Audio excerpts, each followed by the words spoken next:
She barely had time to buckle her seatbelt before everything changed. "Excuse me, miss. You need to move." 16-year-old Maya looked up, confused. This was her first time flying first class, something she'd dreamed about for years. Her dad had surprised her with the ticket for her birthday, and as a reward for finishing the school year with honors. But instead of a warm welcome and a sparkling drink, she was met with a cold stare from a flight attendant and a pointed finger. "Toward coach. There's been a seating error," the flight attendant said flatly. "This seat is reserved for a more important passenger." Maya blinked. "I'm sorry, but this is the seat on my ticket." The flight attendant sighed, clearly irritated. "I understand, but we're going to need you to switch. Please gather your things." Before Maya could reply, a woman with sleek blonde hair and an expensive-looking handbag appeared beside the attendant. She didn't say a word, just looked at Maya like she was in the way. Maya felt heat rise to her cheeks. She glanced around the cabin. Other passengers were now watching, some with curiosity, others with smug disinterest. She stood up slowly, unsure of what to do. She wasn't loud, she wasn't rude, but she was embarrassed, humiliated. She had followed every rule, every step of the way. So why was she being told to move? The answer hung in the air, unspoken but loud. The other passenger was white. Maya was not. As Maya grabbed her carry-on, the flight attendant didn't offer to help. She didn't even say thank you, just gave a tight-lipped nod as Maya stepped aside. But what the crew didn't know, what no one else in that cabin realized, was that Maya's father was the CEO of the airline, the same airline that employed every person on that flight. And Maya had texted him. Within minutes, things began to shift. The head purser approached Maya in coach with a look of dread. "Miss Williams, we're terribly sorry for the confusion. There seems to have been a misunderstanding." Maya raised an eyebrow. "A misunderstanding?" The purser swallowed. "Yes, ma'am. There was no error in your seat assignment. You are absolutely entitled to seat 2A. We'd be honored if you'd return to first class. Right away." Maya stood up slowly, not saying a word. As she walked back through the aisle, she could feel every eye on her. But this time, she held her, head a little higher. Back in first class, the blonde woman who had taken Maya's seat now sat rigidly, frowning. The flight attendant from earlier stood beside her, expressionless. "I believe that's my seat," Maya said calmly. The woman opened her mouth, but the purser cut in. "Ma'am," he said to the woman, "there's been a change. We've located your original seat in business class. If you'll follow me." The woman looked as if she'd swallowed a lemon, but she stood up, shooting a glare at Maya as she did. The flight attendant turned red. She didn't apologize, didn't speak, just moved out of the way. Once Maya sat down again, a second attendant, one she hadn't seen earlier, offered her a glass of sparkling water and a sincere smile. "Miss Williams, on behalf of the entire crew, we'd like to apologize for the inconvenience," she said. "And thank you for choosing our airline." Maya nodded politely, but inside, she was still shaken. It wasn't just about the seat. It was about how quickly she was judged, how easily she was dismissed, and how confidently someone tried to erase her place. Until they realized who she was later that evening, her father released a statement. "We do not tolerate discrimination of any kind, intentional or not, on our airline. Every passenger deserves respect, regardless of race, age, or background. The crew involved has been suspended pending a full investigation." The story made headlines. Social media lit up with support for Maya and outrage at what had happened. Many applauded her composure. Others were shocked this could happen in 2025. But for Maya, the lesson was clear. Sometimes respect is only given when power is revealed. And until that changes, stories like hers will keep happening. She didn't want revenge, she wanted change. And maybe, just maybe, her story would help spark it. As Maya hesitated, trying to make sense of what was happening, another woman stepped forward. She was impeccably dressed, with designer luggage, perfectly styled blonde hair, and an air of importance that demanded attention. Her voice was sharp and loud enough for half the cabin to hear.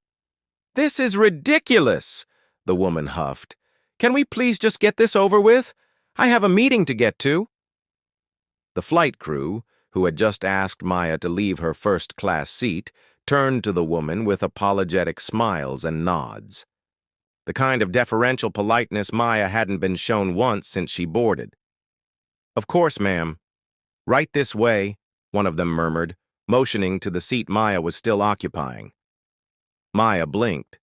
She felt small, out of place, and, most of all, confused. She looked down at her ticket again, double-checking the seat number. 2A. First class. This was where she was supposed to be. "Excuse me," Maya said, keeping her voice calm, "but this is my assigned seat. I'm not sure why I'm being asked to move." The flight attendant's expression didn't change. "There must be a mistake in the system," she said curtly. "Please, miss, we're asking you to cooperate so we can keep everything on schedule." Maya opened her mouth to speak again, but that's when she heard it. A whisper, not meant for her ears. "She probably snuck up here," one crew member said under her breath to another. "Let's just avoid a scene." The words hit Maya like a slap.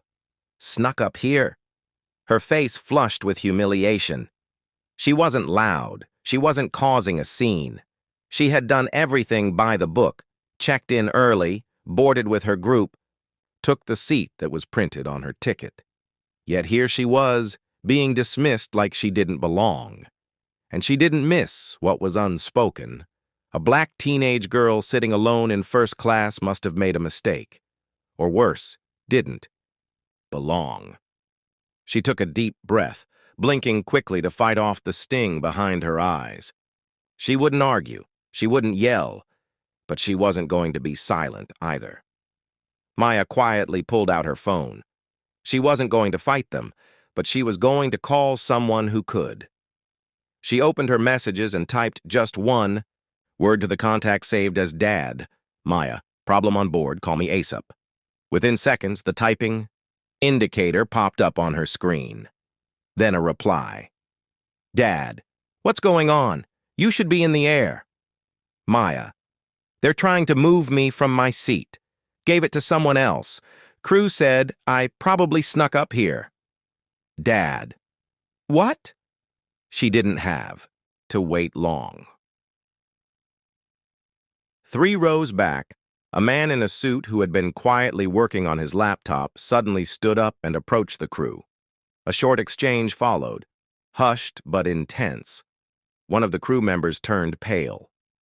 Another pulled out their tablet and frantically began checking seat assignments. Within a minute, the head purser made her way to Maya's seat, her face tight with concern. "Miss Williams?" she said, her tone much different than before.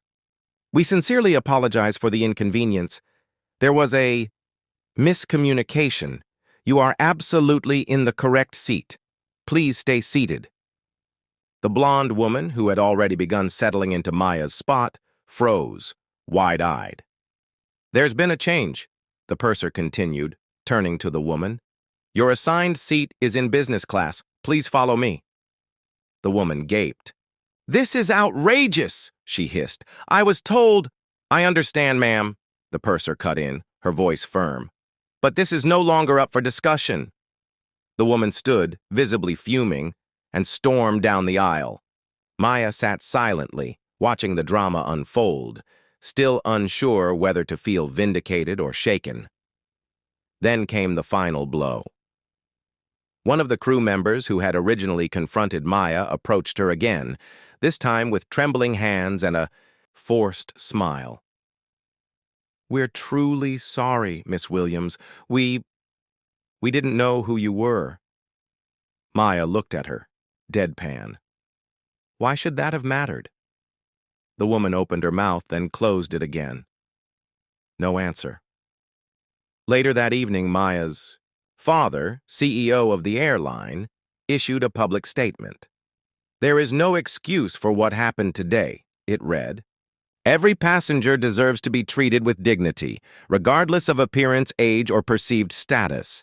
The actions taken against my daughter were inappropriate and unacceptable. We are conducting an internal review immediately." The story went viral. Media outlets picked it up, and social platforms buzzed with outrage and support. Maya's story was everywhere. She hadn't planned to expose anyone, she just wanted to fly, peacefully and respectfully. But now, she had a platform, and she planned to use it. Not for revenge, for change. Back in his office, Darren Thompson was in the middle of a high-level meeting with the airline's board members. The discussion had been intense: quarterly performance reviews, route expansions, and investor reports. But all of that came to a screeching halt the moment his phone buzzed. He glanced at the screen. "Maya, they're making me give up my seat for someone else. I showed them my ticket. They said I didn't belong here." Darren's stomach dropped. He stood up without a word, ignoring the surprised looks around the boardroom, and stepped out into the hallway. He barely shut the door behind him before hitting the contact labeled Jason, Ops Director. Jason answered immediately. "Darren? Jason, I need an emergency intervention on Flight 227 LAX to JFK. My daughter is on board. They just tried to remove her from her assigned seat in first class. Told her she didn't belong." A pause. "Wait, what?" "She showed them her ticket. She followed protocol, and someone on your crew decided she wasn't supposed to be there. You know how many other people would have just taken that kind of treatment and walked to the back without saying a word?" Jason's tone shifted to urgent. "Understood. I'll escalate immediately. Sit tight." Darren didn't sit. He paced the hallway like a storm cloud. Back on the plane, Maya was still seated quietly in 2A. She had decided not to move. No matter how many stares she got from the flight crew or the passenger who had expected her to vacate. She kept her phone in her hand, her heart thudding. Then, the cabin lights flickered. A chime rang out over the intercom. "Ladies and gentlemen, we've just received a call from operations. Due to an unexpected personnel issue, we'll be returning to the gate momentarily. Please remain in your seats with your seatbelts fastened." Murmurs erupted through the cabin. People glanced at each other, puzzled. The plane, which had just finished taxiing, abruptly turned and began heading back toward the terminal. Confusion turned into concern. Something was off. A few minutes later, once parked, the pilot's voice returned, this time less casual. "At this time, we're asking all cabin crew members to disembark the aircraft. Passengers, please remain seated. We appreciate your cooperation." Gasps filled the cabin. "What's going on? Why are they removing the crew?" Even the previously smug first-class passenger who had tried to take Maya's seat looked rattled. Maya sat frozen in place, watching as every flight attendant filed off the plane, one by one, none daring to look her in the eye. She didn't fully understand what was happening, but she knew her dad had something to do with it. 10 minutes passed. Then 20. Ground staff came on board briefly to apologize for the delay and offer water. Maya was quietly asked to remain in her seat. "Mr. Thompson has requested that you stay on board," one attendant said. Her voice was respectful, bordering on nervous. 30 minutes later, a new crew boarded the plane. Fresh uniforms, fresh faces. One of them, an older woman with kind eyes, walked directly up to Maya and smiled. "Miss Thompson," she said, warmly, "it's an honor to have you flying with us today. We deeply apologize for everything you've experienced so far. We'll be taking care of you from here on out." Maya nodded slowly, still processing. A male flight attendant followed, shortly after with a tray. "Sparkling water? Orange juice? Something sweet?" She smiled politely. Water's fine, thank you. Across the aisle, passengers whispered. Some stared. Others shifted uncomfortably. But Maya didn't shrink.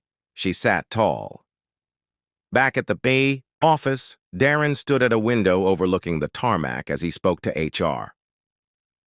Every member of that original crew needs to be pulled. I want a formal investigation started within the hour, and I want cultural sensitivity retraining implemented across all frontline staff within the month. The HR director hesitated. Should we release a statement? Not yet, Darren said. Let's do the right thing first. Then we'll talk to the press. He exhaled deeply, gripping the phone tightly. This wasn't about a headline. This was personal. This was his daughter. And how many other kids, how many passengers, had been treated like this without a father in a position of power to protect them? As Flight 227 finally took off, Maya safe and seated in 2A, Darren looked at the sky and made a decision. This wasn't going to be swept under the rug. Not this time, because respect should never depend on status. It should come standard, like the seat she paid for. The airline released a quiet internal memo a week later. It wasn't flashy. No press release, no grand gesture, just a digital notice sent through the internal employee system, flagged as important, policy review and personnel update. But word spread fast. The memo confirmed what many employees had already heard, through whispers and rumors. The flight crew from Flight 227, the one that had made headlines, was no longer employed with the airline. The lead flight attendant, along with 2 supporting staff members, had been terminated following a formal investigation into misconduct and discriminatory behavior. It didn't take long for screenshots of the memo to leak. A few anonymous posts on forums and social media confirmed what many had suspected. The incident wasn't just an embarrassing mistake. It had exposed a deep issue within the company's customer service culture. And this time, the airline was being forced to confront it. But that wasn't all. In the same memo, the airline announced that it would immediately implement a comprehensive diversity and sensitivity training program for all employees, effective company-wide. Every staff member, from executives to cabin crew to gate agents, would be required to complete it. No exceptions. The program would include bias awareness, cultural competency, and inclusive customer care, with in-person workshops and ongoing evaluations. It was one of the most aggressive efforts the company had made in years, and it was clear this wasn't just about saving face. It was about change. Still, many wondered if the airline would publicly acknowledge what happened. Would they address the viral headlines, the speculation, the public outrage? And then a few days later, they did.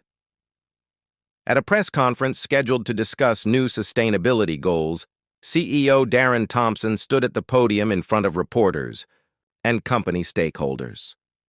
Cameras clicked, microphones buzzed. But before diving into carbon offsets or fleet efficiency, Darren took a breath and addressed the moment everyone had been waiting for. I want to begin today by talking about something more important than fuel targets or innovation, he said. I want to talk about respect. He paused, meeting the eyes of the press. Last week, a young passenger on one of our flights was asked to give up her assigned first-class seat, not because of a mistake in our booking system, not because of overbooking, but because of how she looked. The crew involved made assumptions. They treated her unfairly. And that is unacceptable. There was a murmur in the crowd.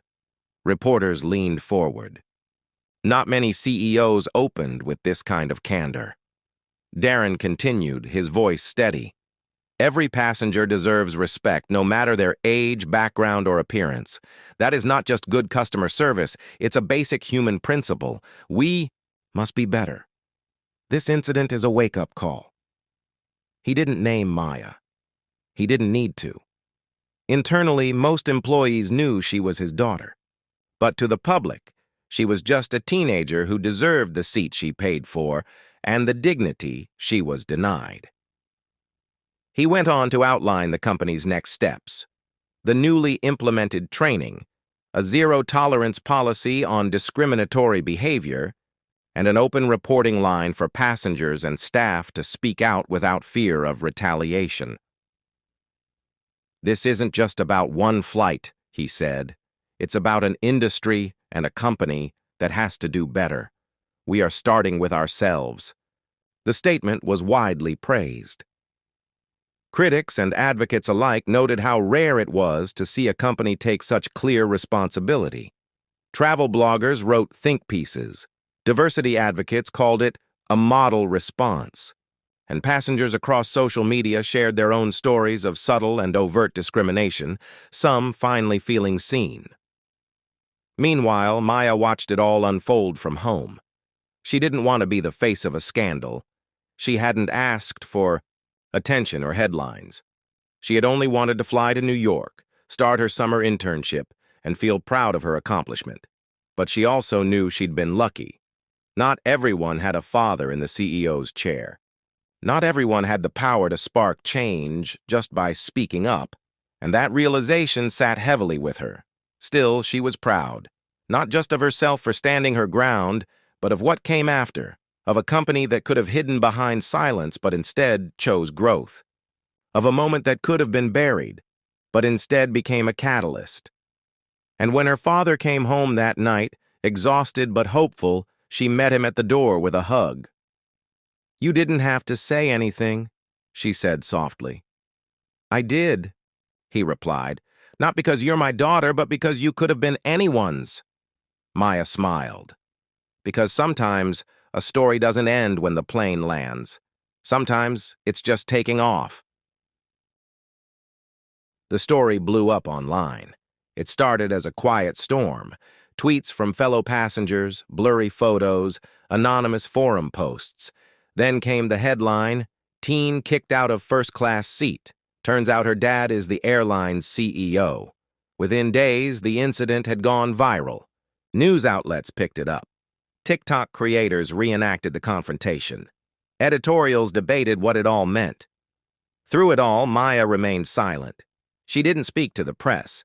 She didn't post anything beyond her usual updates.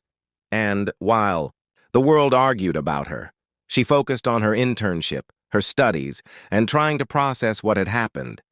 But a few weeks later, she broke the silence with just one post on her personal social media account. It was short, simple, and direct.